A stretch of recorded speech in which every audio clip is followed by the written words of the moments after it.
Hello, Mare. Welcome to my channel. Mare, alam mo ba? Tahanang pinakamasaya nagsara na matapos ang 9 na buwan? Tara, let's spill the tea.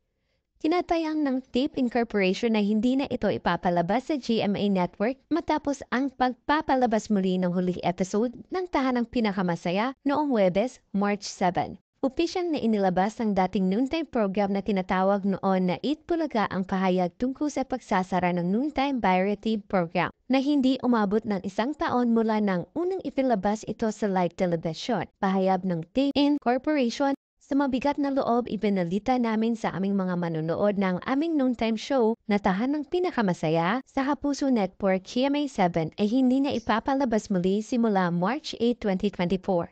Nagpahayag din ang kumpanyang nag-produce ng programa. Malalim na pasasalamat sa aming home network GMA7 para sa mahabang at matagumpay na partnership. Dagdag pa ng Tape Incorporation, ang kabaitan at pag-unawa ng GMA7 sa hindi namin inaasahang sitwasyon ay naging napakahalaga sa pagtulong sa aming kumpanya sa transition na ito kahit na ginawa namin ang lahat upang iligtas ang programa. Pareho kami nagkasundo na wakasan na ito. Binanggit din ito ang pasasalamat sa mga taong nakasama nila mula sa Itbulaga hanggang sa Tahanang Pinakamasaya. Sa mga tapat na manonood, mga minamahal na host, mga suportadong advertisers, masisipag na crew, at dedikadong empleyado na sumuporta sa aming mula simula, mula sa pinakamahabang noontime show na Itbulaga hanggang sa kasalukuyang Tahanang Pinakamasaya, ang aming pinakamalalim na salamat at umaasang makikita tayong muli. Maraming salamat. God bless. Ang noontime show ay unang ipinalabas bilang 8 Bulaga na may bagong set ng mga host noong June 2023. Ngunit binago ang pangalan nito sa Tahanang Pinakamasaya noong January 2024 matapos matalo sa laban sa trademark laban sa orihinal na mga host ng 8 Bulaga na sina Tito, Fake at Joey. Ang mga host ng noontime show tulad ni Mabel Legaspi, Cherry Salomon ay nauna nang nagpaalam sa kanilang mga tagahanga at taga-suporta sa kanilang mga social media accounts. Narito ang pahayag ni Mabel Legaspi. Thank you. Maraming salamat. Salamat kaayo.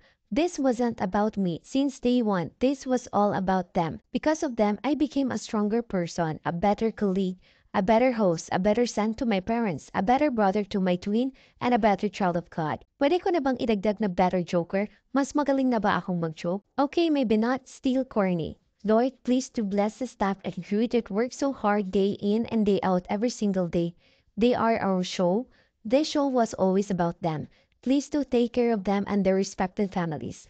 All of the rumors and all of the fights, we always found a way to make it out alight para makapagbigay ng tulong at saya. This was always about love and support, making a living. We did not fail, we just ran out of time. But that's what they think. Goodbye? Nope. More like good hello. Okay ang pangit, but we will see you soon. Wink emoji. To the crew, to the staff, to my TV family, I love you. Infinity. Narito naman ang pahayag ni Cherry Salomon. I'm excited for God's greater purpose for this beautiful family. Hashtag Tahanang Pinakamasaya, indeed. Si Paolo Contis ay nasa ibang bansa pa noong nakausap ko siya kahapon, ika-7 ng Marso 2024.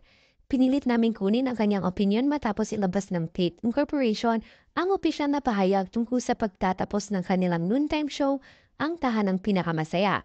Ayon sa kanya, hindi pa siya handang magbigay ng pahayag tungkol dito, bagamat sinabi niyang okay naman siya, mukhang masama ang loob niya sa nangyari. May mga chismis kami na ang Tape ay nakikipag-usap sa GMA7 tungkol sa renewal ng kanilang kontrata, ngunit hindi pala ito naaprubahan. May balita rin na mayroon ng binubuong bagong noontime show ang GMA7 na ipapalit sa nagsara na Tahanang Pinakamasaya. Posibleng mayroon ng konkretong plano para sa ipapalit na programa kaya hindi na pumayag ang GMA7 sa Tape Incorporation.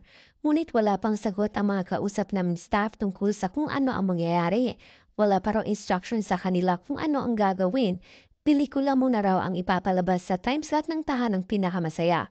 Narinig din namin na ang team na ang TikTok, Clock at All Out Sundays ang magsasagawa ng bagong noontime show, ngunit hinihintay pa ito na maaprubahan ng mga boss.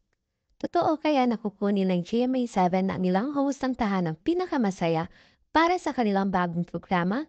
Magpapatuloy pa kami sa pagsisiyasat kung ito ay totoo at sino-sino ang mga ito.